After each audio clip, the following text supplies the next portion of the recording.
उपदेशक अध्याय 1 यरुशलेमेतील राजा दावीद पुत्र उपदेशक याची वचने। व्यर्थ हो व्यर्थ असे उपदेशक म्हणतो। व्यर्थ हो व्यर्थ, सर्व काही व्यर्थ। या भूतलावर मनुष्य जे सर्व परिश्रम करीतो त्यात त्याला काय लाभ?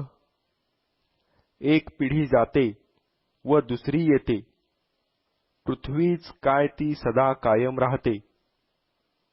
सूर्य उदय पावून अस्तास जातो आणि तेथून आपल्या उदयस्थानाकडे धाव घेतो। वायू दक्षिण दिशेकडे वाहतो व उलटून उत्तर दिशेकडे वाहतो। तो एकसारखा घुमत जाऊन पुन्हा पुन्हा आपली फेरी करीतो। सर्व नद्या सागराला जाऊन मिळतात, तरी सागर भरून जात नाही। ज्या स्थली त्या जाऊन मिळतात तेथेच त्या पुन्हा पुन्हा वाहत राहतात। सर्व काही कष्टमय आहे, कोणालाही त्याचे वर्णन करिता येत नाही। ते पाहून डोळ्याची तृप्ती होत नाही, ऐकून कानाचे समाधान होत नाही। एकदा होऊन गेले तेच होणार, करण्यात आले तेच करण्यात येणार। भूतलावर नवे म्हणून काहीच नाही। हे पहा, काही नवीन आहे असे एखाद्या गोष्टीविषयी कोणी म्हटल्यास ती आपल्यापूर्वी युगांतरी होऊन गेलेली असते।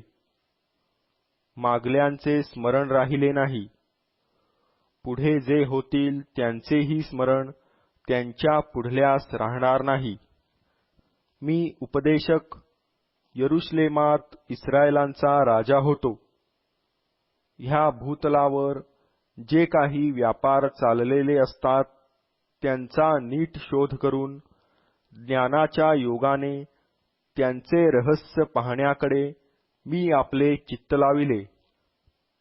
देवाने मनुष्यांच्या मागे बिकट कष्ट लावून दिले आहेत। ह्या भूतलावर जी काही कामे चालत असतात ती मी पाहिली। तो पहा, हा सर्व व्यर्थ वायफळ उद्योग होय। जे वाकडे आहे ते सरळ होत नाही, जे उणे आहे ते जमेस धरिता येत नाही। मी आपल्या मनाशी म्हणालो, माझ्यापूर्वी जितके राजे यरुशलेमेवर होऊन गेले तितक्याहून अधिक ज्ञान मी प्राप्त करून घेतले आहे। ज्ञान व विद्या यांची पूर्ण प्रतीती माझ्या मनाला घडली आहे। ज्ञान काय आणि वेडेपण व मूर्खपण ही काय हे जाणण्याकडे मी आपले चित्त लाविले, तो मला असे दिसून आले की हाही वायफळ उद्योग होय। कारण जेथे ज्ञान फार तेथे खेदही फार। ज्याला विद्या अधिक त्याला दुःखही अधिक। उपदेशक अध्याय 2 मग मी आपल्या मनात म्हटले, चल, हास्य विनोदाने मी तुला आजमावून पाहतो। तर आता तू सुख भोगून घे, पण हेही व्यर्थ। मी हास्यास म्हटले, तू वेडे आहेस। मी विनोदास म्हटले, तुझपासून काय लाभ? मानवपुत्रांनी आपल्या साऱ्या आयुष्यात ह्या भूतलावर काय केले असता त्यांचे हित होईल याचा निर्णय समजावा म्हणून विवेकाने माझ्या मनाचे संयमन करून द्राक्षारसाने माझ्या शरीराची चैन कशी होईल आणि मूर्खपणाच्या आचारांचे अवलंबन कसे करिता येईल याचा मी आपल्या मनाशी शोध केला। मी मोठमोठी कामे हाती घेतली, आपल्यासाठी घरेदारे बांधिली, द्राक्षीचे मळे लाविले। मी आपल्यासाठी बागा व त्यात हर तऱ्हेची फळझाडे लावविली। वृक्षांची लागवड केलेल्या वनास पाण्याचा पुरवठा करावा म्हणून मी तलाव करविले. मी दासदासी खरेदी केल्या. माझ्या घरात जन्मलेले दास माझे झाले होते. खिल्लारे व कळप यांचे मोठे धन मजजवळ होते. तेवढे माझ्यापूर्वी यरुशलेमेत कोणाजवळ नव्हते. मी सोन्या रुपयाचा आणि राजाजवळ असणाऱ्या देशोदेशींच्या बहुमूल्य पदार्थांचा संचय केला. स्वतःसाठी गाणारे व गाणारणी मिळविल्या आणि मानवपुत्रास रंजविणाऱ्या अशा बहुत उपस्त्रिया मी ठेविल्या. असा मी थोर झालो. माझ्यापूर्वी यरुशलेमेत जे होऊन गेले त्यांच्यापेक्षा मी थोर झालो, तरी माझा विवेक कायम होता. माझे नेत्र ज्याची म्हणून वांछा करीत ते मी त्यांच्यापासून वेगळे केले नाही. मी कोणत्याही आनंदाच्या विषयापासून आपले मन आवरिले नाही, कारण ह्या सर्व खटाटोपाचा माझ्या मनास आल्हाद होत असे. ह्या सर्व खटाटोपापासून माझ्या वाट्यास एवढेच आले. मग मी आपल्या हाताने केलेली सर्व कामे आणि परिश्रम ह्यांचे निरीक्षण केले. तो पहा, सर्व काही व्यर्थ व वायफळ उद्योग होता. भूतलावर हित असे कशातच नाही. मग पहा, ज्ञान, वेडेपण व मूर्खपण याकडे मी लक्ष पुरविले. कारण राजाच्या मागून येणाऱ्या पुरुषाच्या हातून काय होणार? आजवर लोक जे करीत आले तेच तो करणार.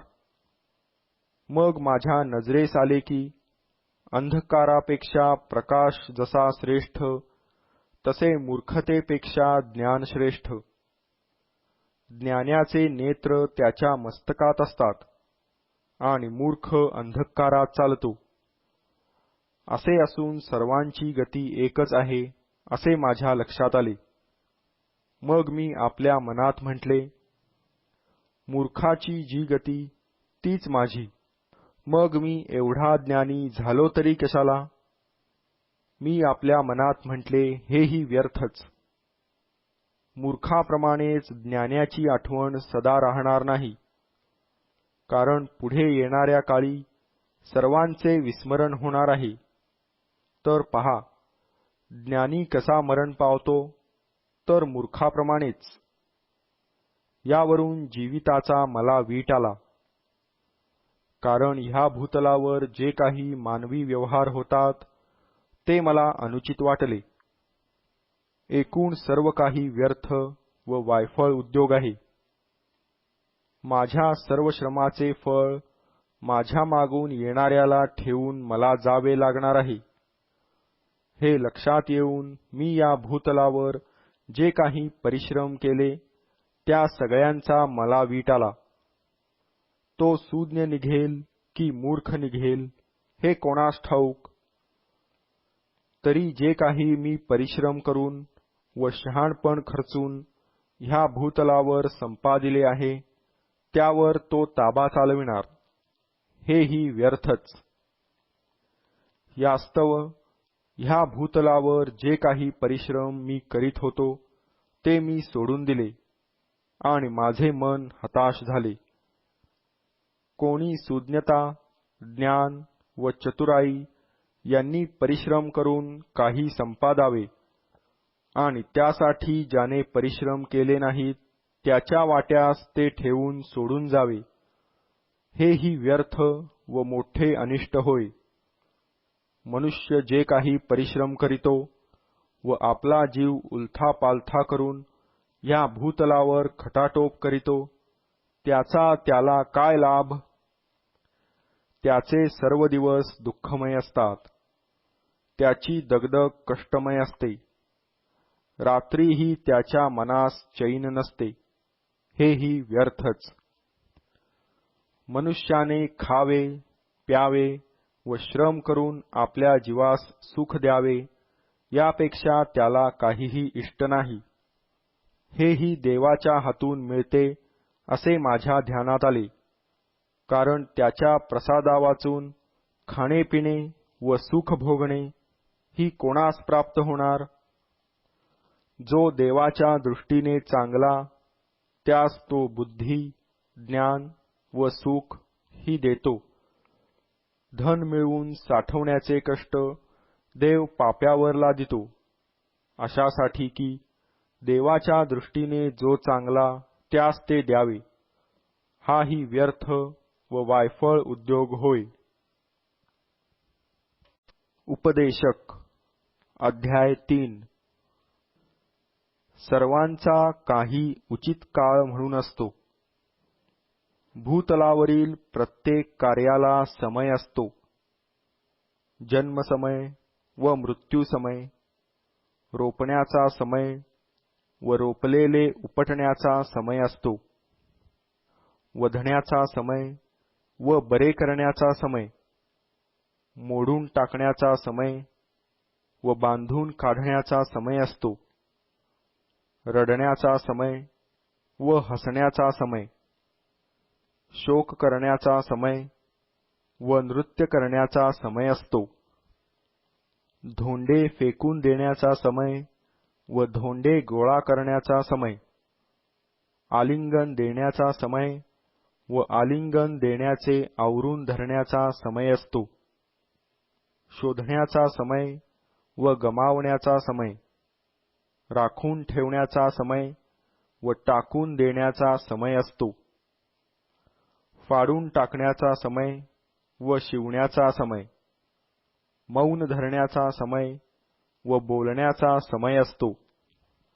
प्रेम करण्याचा समय व द्वेष करण्याचा समय, युद्ध करण्याचा समय व सख्य करण्याचा समय असतो. मनुष्य ज्यासाठी कष्ट करीतो त्यात त्याला काय लाभ? मानवजातीस जे कष्ट देव भोगाव्यास लावित असतो ते मी पाहिले आहेत. आपापल्या समयी होणारी हर एक वस्तू त्याने सुंदर बनविली आहे. त्याने मनुष्याच्या मनात अनंत कालाविषयीची कल्पना उत्पन्न केली आहे. तरी देवाचा आधीपासून अंतापर्यंतचा कार्यक्रम मनुष्याला उमगत नाही. मनुष्यांनी आमरण सुखाने राहावे व हित साधावे, यापरते इष्ट त्यास काही नाही हे मला कळून आले आहे. तरी प्रत्येक मनुष्याने खावे, प्यावे व आपला सर्व उद्योग करून सुख मिळवावे, ही देवाची देणगी आहे. मला हे देखील समजून आले की देव जे काही करीतो ते सर्व काळ राहणार. ते अधिक करिता येत नाही व उणे करिता येत नाही. मनुष्याने त्याचे भय धरावे म्हणून देव असा क्रम चालवितो. जे काही होत आहे ते पूर्वीच होऊन चुकले आहे आणि जे काही होणार आहे ते आधीच होऊन चुकले आहे, आणि देव गत गोष्टी पुन्हा आपल्या पुढे आणितो. शिवाय ह्या भूतलावर न्यायाचे स्थान पहावे तर तेथे दुष्टता आहे. धर्माचे स्थान पहावे तर तेथे दुराचार आहे. मी आपल्या मनात म्हटले, देव धार्मिकाचा आणि दुष्टाचा न्याय करील, कारण हर एक गोष्टीचा व हर एक कामाचा नेमलेला समय आहे. मी आपल्या मनात म्हटले, देव हे असे मानवपुत्रांकरिता करीतो ते ह्या हेतूने की त्यांना कसोटीस लावावे आणि आपण केवळ पशु आहो हे त्यास कळून यावे. मानवपुत्रावर प्रसंग येतात तसे पशुवर येतात. दोघांवरही एकच प्रसंग येतो. हा मरतो तसाच तोही मरतो. त्या सर्वांचा प्राण सारखाच आहे. पशूंपेक्षा मनुष्य काही श्रेष्ठ नाही, कारण सर्व काही व्यर्थ आहे. सर्व एकाच स्थानी जातात. सर्वांची उत्पत्ती मातीपासूनच आहे व सर्व पुन्हा मातीस मिळतात. मानव जातीचा प्राण वर जातो आणि पशु जातीचा प्राण खाली जमिनीत जातो की काय हे कोणास ठाऊक. ह्यावरून मी असा विचार केला की मनुष्याने आपले व्यवसाय करून सुख मिळवावे, यापरते इष्ट त्याला काही नाही. त्याच्या वाट्यास एवढेच आहे. त्याच्या मागे जे काही होणार ते त्याने पहावे, म्हणून त्याला परत कोण आणील. उपदेशक अध्याय 4. मग ह्या भूतलावर चालू असलेल्या सर्व जुलमांचे मी फिरून निरीक्षण केले. तो पहा, गांजलेल्यांचे अश्रू गळत आहेत, पण त्यांचे सांत्वन करणारा कोणी नाही. त्याचवर जुलूम करणाऱ्यांच्या ठायी बळ आहे, पण गांजलेल्यांचे सांत्वन करणारा कोणी नाही. म्हणून जे अद्यापि हयात आहेत त्यापेक्षा जे मरून गेले आहेत ते अधिक सुखी, असे मी म्हटले.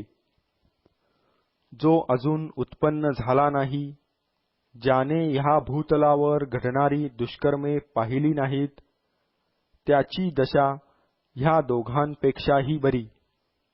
मग मी सर्व उद्योग व कारागिरी ही पाहिली. ही सर्व चढाओढीमुळे होतात. हाही व्यर्थ व वायफळ उद्योग होय. मूर्ख हात जोडून बसतो व आपल्याच देहाचा नाश करून घेतो.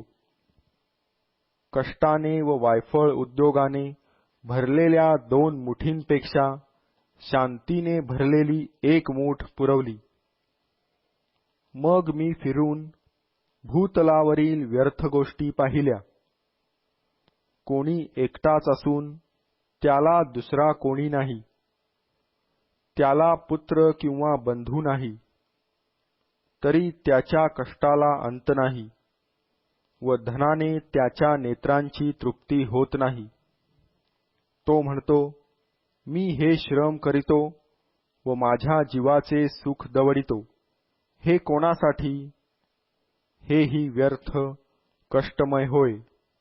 एकट्यापेक्षा दोघे बरे, कारण त्यांच्या श्रमांचे त्यांना चांगले फळ प्राप्त होते. त्यातला एक पडला तर त्याचा सोबती त्याला हात देईल, पण जो एकटा असून पडतो त्याला हात देण्यास कोणी नसते. त्याची दुर्दशा होते. दोघे एकत्र निजले तर त्यास ऊब येते. एकट्याला ऊब कशी येईल? जो एकटा असतो त्याला कोणी माणूस भारी झाला तर त्याचा प्रतिकार दोघांना करिता येईल. 3 पदरी दोरी सहसा तुटत नाही. अधिकाधिक बोध ग्रहण करण्याचे कळत नाही अशा वृद्ध पण मूढ राजापेक्षा गरीब पण शहाणा तरुण बरा. कारण हा कारागृहातून निघून राजा झाला, पण तो आपल्या राज्यात जरी जन्मला तरी कंगाल झाला. हा जो दुसरा तरुण पहिल्याच्या जागी आला, त्याच्या पक्षाचे भूतलावरील सगळे लोक होते असे माझ्या नजरेस आले. ज्यांचा तो अधिपती झाला ते अगणित होते, तरी पुढील काळचे लोक त्याचविषयी आनंद पावणार नाहीत. निसंशय हाही व्यर्थ व वायफळ उद्योग होय. उपदेशक अध्याय 5. तू देवाच्या मंदिरी जातोस तेव्हा संभाळून पाऊल टाक. बोध श्रवण करण्यास समीप जाणे हे मूर्खाच्या बलिहवनापेक्षा बरे. आपण अधर्म करीतो हे त्यास कळत नाही. बोलण्याची घाई करू नको. देवासमोर कोणताही उद्गार तोंडावाटे काढण्यास आपले मन उतावळे करू नको. कारण देव स्वर्गात आहे आणि तू तर पृथ्वीवर आहेस. म्हणून तुझे बोलणे अल्प असावे. काम फार पडल्याने त्याचे स्वप्न पडते, तशीच फार वाचाळतेने मूर्खाची वाणी प्रगट होते. तू देवाला नवस केला असल्यास तो फेडण्यास विलंब करू नको, कारण देव मूर्खावर प्रसन्न होत नसतो. जो नवस तू केला असेल त्याची फेड कर. नवस करावा आणि तो फेडू नये यापेक्षा तो मुळीच न करणे बरे. तुझ्या तोंडामुळे तुझ्या देहाला शासन होऊ देऊ नको. मी चुकून बोललो असे दिव्य दूतासमोर म्हणू नको. तुझ्या बोलण्याचा देवाला राग येऊन त्याने तुझ्या हातची कामे नष्ट का करावी. बहुत स्वप्ने पाहणे व बहुत भाषण करणे ह्या वायफळ गोष्टी होत, पण तू देवाचे भय धर. एखाद्या प्रांतात दुर्बलांवर जुलूम होत आहे, न्याय व धर्म यांची पायमल्ली होत आहे असे तू पाहिले तर त्यामुळे चकित होऊ नको, कारण वरिष्ठ माणसावर त्याहूनही वरिष्ठांची नजर असते आणि त्यांच्यावरही कोणी वरिष्ठ असतो. शेतात मन घालणारा राजा देशाच्या कल्याणास सर्वस्वी कारण होतो. ज्याला पैसा प्रिय वाटतो त्याची पैशाने तृप्ती होत नाही. जो विपुल धनाचा लोभ धरितो त्याला काही लाभ घडत नाही, हेही व्यर्थ. संपत्ती वाढली म्हणजे तिचा उपभोग घेणारेही वाढतात. डोळ्यांनी पाहण्यापलीकडे तिचा मालकाला काय लाभ होतो. कष्ट करणारा थोडे खावो की फार खावो त्याची निद्रा गोड असते, पण धनिकाची धनाढ्यता त्याला झोप येऊ देत नाही. धनिक धन राखून ठेवितो ते त्याच्या हानीला कारण होते. हे एक मोठे अनिष्ट भूतलावर माझ्या दृष्टीस पडले आहे. त्याचे ते धन एखाद्या अनिष्ट प्रसंगामुळे विलयास जाते आणि त्याला पुत्र झाला असता त्याच्या हाती काही येत नाही. तो मातेच्या उदरातून निघाला तसाच नग्न परत जाईल. आपल्या श्रमांचे काहीही फळ आपल्याबरोबर घेऊन जाणार नाही. तो जसा आला तसाच सर्वतोपरी परत जाईल, हेही एक मोठे अनिष्ट आहे. त्याने वायफळ उद्योग केला त्याचा त्याला काय लाभ. तो सर्व आयुष्यभर अंधारात अन्न खातो, त्यास बहुत खेद, रोग व संताप ही होतात. मला जे बरे व मनोरम दिसून आले ते हे: मनुष्याने खावे प्यावे व ह्या भूतलावर जे श्रम तो करीतो त्या सर्वात देवाने त्यास दिलेल्या आयुष्यभर सुख भोगावे, कारण एवढेच त्याच्या वाट्यास आहे. कोणास देवाने धनसंपत्ती दिली असेल, तिचा उपभोग घेण्याची, आपला वाटा उचलण्याची व परिश्रम करीताना आनंद पावण्याची शक्ती दिली असेल, तर ही देवाची देणगीच समजावी. त्याला आपल्या आयुष्याच्या दिवसांची फारशी चिंता वाटणार नाही. देव त्याच्या मनाच्या आनंदास अनुकूल असतो. उपदेशक अध्याय 6. मी भूतलावर एक अनिष्ट पाहिले. ते मनुष्यावर मोठ्या बोजासारखे असते. ते हे: कोणा मनुष्यास देव धनसंपत्ती व प्रतिष्ठा ही एवढी देतो की त्याला सगळे काही मनसोक्त मिळते, काही कमी पडत नाही, तरी देव त्याला ते भोगू देत नाही. ते परकाच भोगितो. हेही व्यर्थ व एक मोठी विकृतीच होय.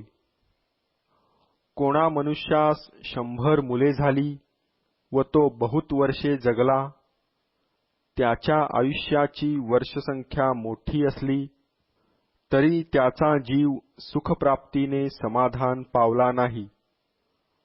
त्याचे उत्तर कार्य झाले नाही तर अशा मनुष्यापेक्षा मृतपिंड पुरवला असे मी म्हणतो, कारण तो शून्यावस्थेत येतो व अंधकारात नाहीसा होतो. त्याचे नाव अंधकाराने व्याप्त राहते. त्याप्रमाणेच सूर्य त्याला दिसला नाही की कळला नाही, म्हणून ह्याला त्या दुसऱ्या मनुष्यापेक्षा अधिक शांती प्राप्त होते. हजारांच्या दुप्पट वर्षे जगूनही त्याने काही सुख भोगिले नाही, तर त्यात काय अर्थ? सर्व एकाच स्थानी जातात ना. मनुष्याचे सर्व परिश्रम पोटासाठी आहेत, तरी त्याच्या जीवाची तृप्ती म्हणून होत नाही. मूर्खापेक्षा शहाण्याला काय अधिक लाभ होतो? त्याप्रमाणेच जो दीन असून लोकात कसे वागावे हे जाणतो, त्याला तरी काय लाभ?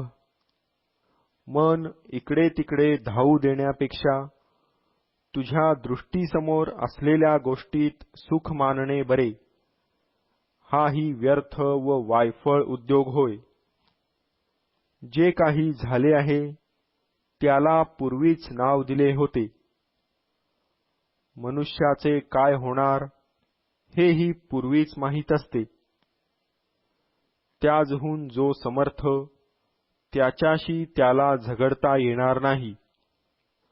व्यर्थतेची वृद्धी करणाऱ्या अशा बहुत गोष्टी आहेत. त्यापासून मनुष्याला काय लाभ? मनुष्य आपल्या निरर्थक आयुष्याचे छायारूप दिवस घालवितो. त्यात त्याला काय लाभ होतो ते कोणास ठाऊक. मनुष्याच्या पश्चात भूतलावर काय होईल हे त्याला कोणाच्याने सांगवेल? उपदेशक अध्याय 7. सुवासिक अत्तरापेक्षा नावलौकिक बरा. जन्मदिनापेक्षा मृत्यूदिन बरा.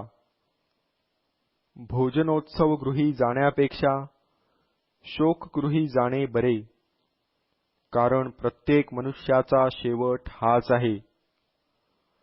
जिवंताच्या मनात ही गोष्ट बिंबून राहील. हसण्यापेक्षा खेद करणे बरे. मुद्रा खिन्न असल्याने मन सुधारते. शहाण्यांचे चित्त शोकगृहाकडे लागते, पण मूर्खांचे चित्त हास्य विनोदगृहाकडे लागते. मूर्खाचे गायन ऐकण्यापेक्षा शहाण्याची निषेधवाणी ऐकणे बरे, कारण मूर्खाचे हास्य हंड्याखाली जळणाऱ्या काट्याकुट्यांच्या कडकडण्यासारखे असते. हेही व्यर्थ होय. जुलूम केल्याने शहाणा वेडा बनतो. लाच खाल्ल्याने बुद्धीला भ्रंश होतो. एखाद्या गोष्टीच्या आरंभापेक्षा तिचा शेवट बरा. उन्मत्त मनाच्या इसमापेक्षा सहनशील मनाचा इसम बरा. मन उतावळे होऊ देऊन रागावू नको, कारण राग मूर्खांच्या हृदयात वसतो. सांप्रतच्या पेक्षा पूर्वीचे दिवस बरे होते हे का, असे म्हणू नको. हे तुझे विचारणे शहाणपणाचे नव्हे. वतनाबरोबर शहाणपण असल्यास बरे. भूतलावर जन्म पावलेल्यास ते विशेष हितावह आहे. ज्ञान आश्रय देणारे आहे व पैसाही आश्रय देणारा आहे. तरी ज्ञानापासून असा लाभ होतो की ज्याच्यापाशी शहाणपण असते त्याच्या जीविताचे ते रक्षण करीते. देवाची करणी पहा. त्याने जे वाकडे केले आहे ते कोणाच्याने सरळ करवेल? संपत्काली आनंद कर, विपत्काली विवेकाने वाग. कारण मनुष्याच्या मागे काय होईल हे त्यास कळू नये, म्हणून देवाने सुखदुःखे शेजारी शेजारी ठेविली आहेत. एखादा धार्मिक मनुष्य धर्माचरण करीत असतो तरी तो नष्ट होतो, आणि एखादा दुष्ट मनुष्य अधर्माचरण करीत असताही दीर्घायू होतो. हे सर्व मी आपल्या व्यर्थ गेलेल्या दिवसात पाहिले आहे. फाजील धार्मिक होऊ नको. मर्यादेबाहेर शहाणपणा मिरवू नको. तू आपला नाश का करून घ्यावा? दुष्टतेचा अतिरेक करू नको. मूर्ख होऊ नको. तू अकाली का मरावे?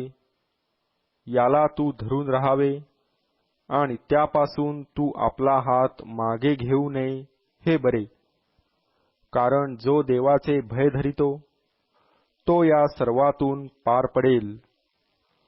नगरातल्या 10 अधिपतींपेक्षा शहाणपण शहाण्याचे अधिक चांगले रक्षण करीते. सदाचाराने वागणारा व पाप न करणारा असा धार्मिक पुरुष पृथ्वीवर आढळणार नाही. बोललेल्या सर्व शब्दांकडे लक्ष देऊ नको. देशील तर कदाचित तुझा चाकर तुला शिव्याशाप देताना ऐकशील. कारण तूही इतरास वारंवार शिव्याशाप दिले हे तुझ्या मनास ठाऊक आहे. मी ह्या सर्व गोष्टी विवेकाने अजमावून पाहिल्या आहेत. आपण ज्ञानसंपन्न व्हावे असे मला वाटले, पण ते मजपासून दूरच राहिले. जे आहे ते दूर व अत्यंत गूढ आहे त्याचा थांग कोणास लागणार? ज्ञान व विवेक ही समजून घेऊन त्यांचे रहस्य जाणावे व त्यांचा शोध लावावा. आणि दुष्टता केवळ मूर्खत्व आहे व मूर्खत्व केवळ वेडगळपणा आहे हे समजावे म्हणून मी फिरून आपले चित्त ह्या गोष्टींकडे लाविले. मला मृत्यूहूनही दुःखदायी अशी एक वस्तू आढळली. ती पाशरूप झालेली स्त्री होय. तिचे हृदय केवळ पारध्याचे जाळे आहे. तिचे हात शृंखला आहेत. जो पुरुष देवाला प्रिय असतो तोच तिच्या हातून सुटतो. पापी तिच्या तावडीत सापडतो. उपदेशक म्हणतो, हिशोब पहावा म्हणून एकंदर गोळाबेरीज करिता मला आढळून आले ते हे. पण मी आजवर धुंडाळीत आहे, तरी मला आढळले नाही ते हे. हजारात एक पुरुष मला आढळला, पण तेवढ्या स्त्रियात मला एकही स्त्री आढळली नाही.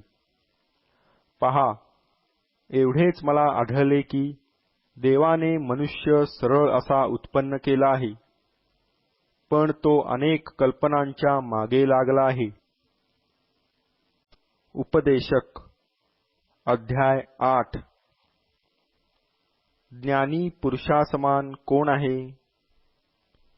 कोणत्याही गोष्टीचा उलगडा करण्याचे कोणाला समजते? ज्ञान मनुष्याचे मुख तेजस्वी करीते. तेणेकरून त्याच्या मुखाचा उद्धटपणा पालटतो. मी म्हणतो की राजाची आज्ञा पाळ. तू देवाची शपथ घेतली आहे म्हणून ती पाळ. त्याला सोडून जाण्याची घाई करू नको. दुष्ट मसलतीत शिरू नको, कारण त्याला आवडेल ते तो करीतो. राजाचा शब्द तर प्रबळ असतो. तू हे काय करीतोस असे त्याला कोण म्हणेल? जो आज्ञा पाळितो तो अनिष्ट पाहणार नाही. नेमिलेला काळ व न्यायसमय हे ज्ञानाच्या मनाला अवगत होतील. प्रत्येक गोष्टीला नेमिलेला काळ व न्यायसमय असतो, कारण मनुष्याची भयंकर दुर्दशा होते. पुढे काय होणार हे त्याला ठाऊक नसते. कसे काय होणार हे त्याला कोण सांगेल? प्राणावर कोणा मनुष्याची अशी सत्ता नसते की तो त्याला जाऊ देणार नाही. मरण दिवस कोणाच्या स्वाधीन नाही. हा संग्राम कोणाला सुटणार नाही. दुष्कर्म आपल्या मालकाचा बचाव करीत नाही. हे सर्व मी पाहिले आहे. भूतलावर चालू असलेल्या सर्व कृत्यांकडे मी आपले चित्त लाविले आहे. एक मनुष्य दुसऱ्यावर सत्ता चालवून त्याचे नुकसान करीतो, त्यावेळी माझ्या नजरेस असे आले की दुष्टांना मूठ माती मिळून ते विराम पावतात. धर्माने वागणाऱ्यास पवित्र स्थान सोडून जावे लागते आणि नगरातील लोक त्यास विसरून जातात, हेही व्यर्थ. दुष्कर्माबद्दल शिक्षा तत्काळ होत नाही, म्हणून मानवपुत्रांचे मन दुष्कर्म करण्याकडे प्रवृत्त होते.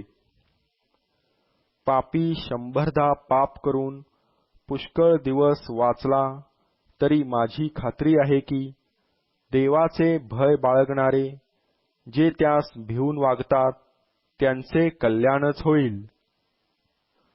पण दुष्टाचे कल्याण होणार नाही व त्याचे छायारूप आयुष्य दीर्घ असणार नाही, कारण तो देवाला भिवून वागत नाही. पृथ्वीवर आणखी एक व्यर्थ गोष्ट घडते. असे काही धार्मिक लोक असतात की दुष्टांच्या करणीमुळे त्यांची जी स्थिती व्हावी ती यांची होते, आणि असे काही दुर्जन असतात की धार्मिकांच्या करणीमुळे त्यांची जी स्थिती व्हावी ती यांची होते. हेही व्यर्थ असे मी म्हटले. मग मी हास्यविनोदाची प्रशंसा करून म्हणालो, ह्या भूतलावर मनुष्याने खावे, प्यावे व चैन करावी यापेक्षा इष्ट त्याला काही नाही. देवाने त्याला या भूतलावर जो आयुष्यकाल दिला आहे त्यात श्रम करीत असता एवढेच त्याच्याबरोबर राहणार. मग ज्ञानाची ओळख करून घेण्याकडे व पृथ्वीवर चालू असलेला उद्योग पाहण्याकडे मी आपले चित्त लाविले, कारण अहोरात्र ज्यांचा डोळ्यास डोळा लागत नाही असेही लोक असतात. मग मी देवाच्या सर्व करणीकडे लक्ष दिले. तो असे दिसून आले की भूतलावर जो काही उद्योग चालला आहे त्याचे तत्व मनुष्याला कळत नाही. शिवाय मनुष्याने परिश्रम करून त्याचा शोध केला तरी त्याचा थांग लागत नाही. ज्ञानी पुरुष म्हणेल की मी ते शोधून काढीन, तर त्यालाही त्याचा थांग लागावयाचा नाही. उपदेशक अध्याय 9. ह्या सगळ्याचे मनन मी केले आणि हे स्पष्टपणे समजण्याचा प्रयत्न केला. ते हे की धार्मिक व ज्ञानी आणि त्यांची कृत्ये ही सर्व देवाच्या स्वाधीन आहेत. आपण प्रेम करणार की वैर करणार हे मनुष्यास कळत नाही. हे सर्व काही त्याला पुढे प्राप्त होणार असते. जे काही घडते ते सर्वांस सारखेच घडते. धार्मिक व दुष्ट, सात्विक, शुद्ध व अशुद्ध, यज्ञ करणारा व यज्ञ न करणारा ह्या सर्वांची एकच गती होते.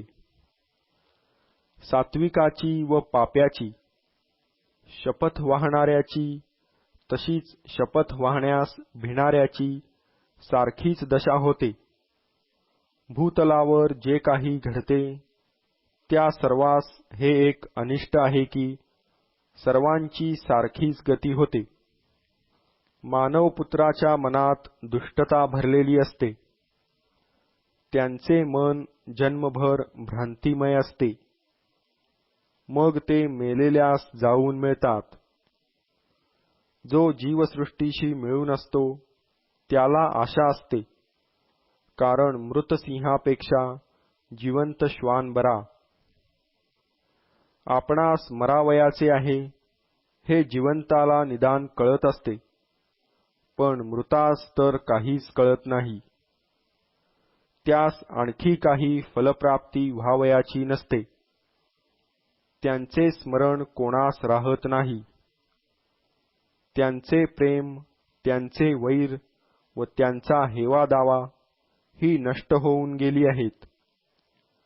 ह्या भूतलावरील व्यवहारात त्यांचा भाग कधीही असणार नाही. जा, तू आनंदाने आपली भाकर खा, हर्षभराने आपला द्राक्षारस पी, कारण देवाचा तुझ्या कृत्यांवर प्रसाद झाला आहे.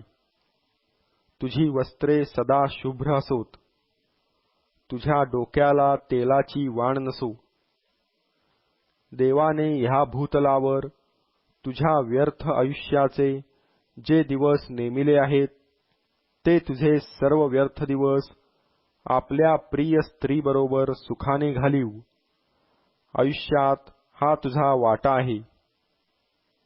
ह्या भूतलावर जे परिश्रम तू करीतोस, त्याचे हे फळ तुला आहे. जे काही काम तुझ्या हाती पडेल, ते आपले सगळे सामर्थ्य खर्च करून कर, कारण ज्या अधोलोकाकडे तू जावयाचा आहेस, तेथे काही उद्योग, युक्ती प्रयुक्ती, बुद्धी व ज्ञान यांचे नाव नाही. मी परत येऊन भूतलावर आणखी पाहिले, तो वेगवानासच शर्यतीत यश व वीरासच युद्धात विजयश्री मिळते असे नाही. शहाण्यानाच अन्न व समंजसानाच धन मिळते आणि ज्ञात्यांवरच अनुग्रह होतो असे नाही, तर सर्व कालवश व दैववश आहेत. कारण मनुष्याला स्वतःवर येणारा प्रसंग कळत नाही. अपायकारक जाळ्यात सापडणाऱ्या माशांप्रमाणे, पाशात अडकणाऱ्या पक्ष्यांप्रमाणे मानवपुत्रांवर अनिष्ट कालपाश अकस्मात पडतो, त्यात ते सापडतात. मी भूतलावर पुढील प्रकारचे ज्ञान पाहिले, ते मला फार थोर भासले. ते असे: एक लहानसे नगर होते, त्यात थोडेच लोक होते. त्यावर एका मोठ्या राजाने चढाई करून त्यास वेढा दिला व त्याच्यासमोर मोठाले मोर्चे लाविले. त्यात एक गरीब पण बुद्धिमान मनुष्य होता. त्याने आपल्या बुद्धिबलाने त्या नगराचा बचाव केला, पण त्या गरीब मनुष्याचे स्मरणही कोणाला राहिले नाही. तेव्हा मी म्हणालो, बलाहून ज्ञान श्रेष्ठ खरे, तथापि गरीबाची अक्कल लोक तुच्छ मानितात आणि त्याचे शब्द ऐकत नाहीत. मूर्खांच्या राजाने केलेल्या ओरडीपेक्षा शांतपणे ऐकलेले शहाण्यांचे शब्द बरे. युद्धशस्त्रांपेक्षा ज्ञान श्रेष्ठ आहे. एकटा पापी बहुत हिताची नासाडी करीतो. उपदेशक अध्याय 10. गंध्याच्या तेलास मरून पडलेल्या माशांमुळे दुर्गंधी येते व ते नासून जाते, तसा अल्पमात्र मूर्खपणाचा पगडा अक्कल व प्रतिष्ठा यावर बसतो. शहाण्याचे मन उजवीकडे, पण मूर्खाचे मन डावीकडे असते. मूर्ख आपल्या बुद्धीशी फारकत करून वाटेने चालला असता ज्याला त्याला म्हणतो, तू मूर्ख आहेस. तुझवर अधिपतीचा क्रोध झाला तर आपली जागा सोडू नको, कारण शांतीने मोठमोठी पापकर्मे टळतात. भूतलावर मी एक अनिष्ट पाहिले. ते अधिपतीच्या चुकीने होते असे मला दिसले. ते हे की मूर्खत्व अतिप्रतिष्ठित स्थानी स्थापित होते आणि श्रीमंतास नीचस्थानी बसावे लागते. चाकर घोड्यावर बसताना व सरदार चाकराप्रमाणे जमिनीवर पायी चालताना मी पाहिले. जो खाडा खणितो तोच त्यात पडतो. जो कुंपण तोडितो त्याला सर्प डसतो. धोंडे फोडणाऱ्याला त्यापासून इजा होते. लाकडे तोडणारा त्यामुळे धोक्यात येतो. लोखंडी हत्यार बोथटले व त्याला धार लाविली नाही तर अधिक जोर लावावा लागतो. कार्यसिद्धीस ज्ञान उपयोगाचे आहे. सर्पावर मंत्रप्रयोग होण्यापूर्वी तो डसला तर पुढे मांत्रिकांचा काही उपयोग नाही. शहाण्याच्या तोंडचे शब्द अनुग्रहपर असतात, पण मूर्खाचे तोंड त्यालाच ग्रासते. त्याच्या तोंडच्या शब्दांच्या आरंभी मूर्खपणा व त्याच्या भाषणाच्या अंती अपायकारक वेडेपणा असतो. मूर्ख फार वाचाळपणा करीतो, परंतु पुढे काय होणार हे मनुष्याला ठाऊक नसते. त्याच्या मागे काय होणार हे त्याला कोणाच्याने सांगवेल. मूर्ख श्रम करून करून थकतो, पण त्याला शहराची वाट देखील उमगत नसते. हे देशा, तुझा राजा अल्पवयी असला व तुझे सरदार प्रातःकाळी उठून खात पीत बसले तर तुझी दुर्दशा केवढी. हे देशा, तुझा राजा कुलीन घराण्यातला असला व तुझे सरदार निशेसाठी नव्हे तर बलप्राप्तीसाठी योग्य वेळी भोजन करीत असले तर तू धन्य. आळसाने घराचे छप्पर खाली येते, हाताच्या सुस्तीने घर गळते. ख्याली खुशालीसाठी मेजवानी करीतात, द्राक्षारस जीवास उल्हास देतो. पैशाने सर्व काही साध्य होते. तू आपल्या मनातही राजाला शाप देऊ नको. आपल्या निजावयाच्या खोलीत सुद्धा श्रीमंतास शिव्याशाप देऊ नको, कारण अंतराळातले पाखरू तुझे शब्द घेऊन उडून जाईल. पक्षी तुझी गोष्ट प्रगट करील. उपदेशक अध्याय 11. आपले अन्न जलाशयावर सोड, ते बहुत दिवसांनी तुझ्या हाती येईल. तू 7-8 जणास वाटा दे, कारण पृथ्वीवर काय अनिष्ट प्रसंग येईल ते तुला ठाऊक नाही. मेघ जलपूर्ण झाले म्हणजे ते पृथ्वीवर रिचवतात. झाड दक्षिणेकडे पडो की उत्तरेकडे पडो, ते पडेल त्याच ठिकाणी राहणार. जो वारा पाहत राहतो तो पेरणी करणार नाही. जो मेघांचा रंग पाहत बसतो तो कापणी करणार नाही. वाऱ्याची गती कशी असते, गर्भवती स्त्रीच्या गर्भाशयात हाडे कशी बनतात हे तुला कळत नाही. तसेच सर्व काही घडविणाऱ्या देवाची कृती तुला कळत नाही. सकाळी आपले बी पेर, संध्याकाळीही आपला हात आवरू नको, कारण त्यातून कोणते फळास येईल हे किंवा ते, अथवा दोन्ही मिळून चांगली होतील हे तुला ठाऊक नसते. प्रकाश खरोखर मनोहर असतो. सूर्यदर्शन नेत्रास रम्य असते. मनुष्य कितीही वर्षे जगला तरी ती त्याने आनंदाने घालवावी. अंधकाराचे दिवस बहुत असणार हे तो मनात वागवो. जे प्राप्त होणार ते सर्व व्यर्थच आहे. हे तरुणा, आपल्या तारुण्यात आनंद कर. तुझ्या तारुण्याच्या दिवसात तुझे हृदय तुला उल्हास देवो. तू मनास वाटेल त्या मार्गाने व नजरेस येईल तसा चाल. पण ह्या सर्वांबद्दल देव तुझा झाडा घेईल हे तुझ्या लक्षात असू दे. यास्तव आपल्या मनातून खेद दूर कर आणि आपला देह उपद्रवापासून राख, कारण तारुण्य व भरजवानी ही व्यर्थ आहेत. उपदेशक अध्याय 12.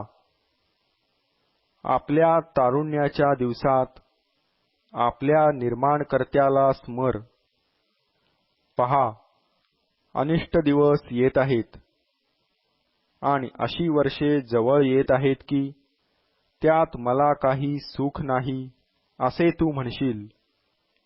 त्या समयी सूर्य, प्रकाश, चंद्र व तारे अंधुक होतील आणि पावसानंतर अभ्रे पुन्हा येतील.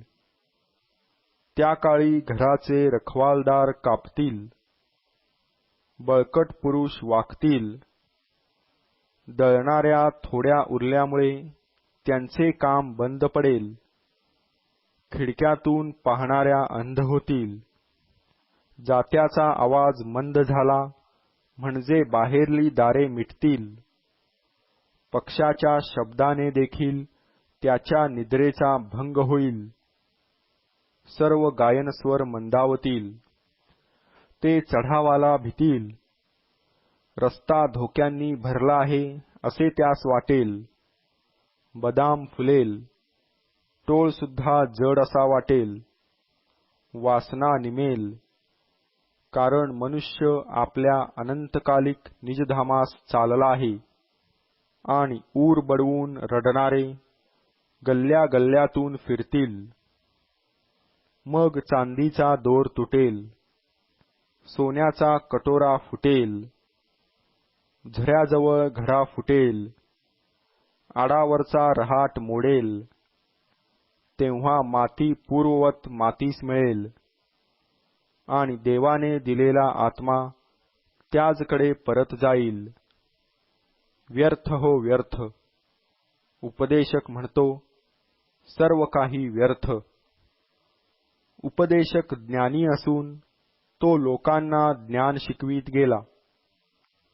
त्याने विचार व शोध करून पुष्कळ बोधवचने रचली. सरळ लिहिलेली सत्य व मनोहर वचने शोधण्याचा उपदेशकाने प्रयत्न केला आहे. ज्ञान्यांची वचने पराण्यांसारखी असतात. सभापतीचे बोल घट्ट ठोकलेल्या खिळ्यांप्रमाणे असतात. एकाच मेंढपाळापासून ती प्राप्त झाली आहेत. ह्याखेरीज माझ्या पुत्रा असा बोध घे की ग्रंथरचनेला काही अंत नाही. बहुत ग्रंथ पठण देहास शिणविते. आता सर्व काही तुम्ही ऐकले. सर्वांचे सार हे की देवाचे भय धर व त्याच्या आज्ञा पाळ. मनुष्य कर्तव्य काय ते एवढेच आहे. सगळ्या बऱ्या वाईट गुप्त गोष्टींचा न्याय करीताना देव सगळ्या कृत्यांची झाडाझडती घेईल.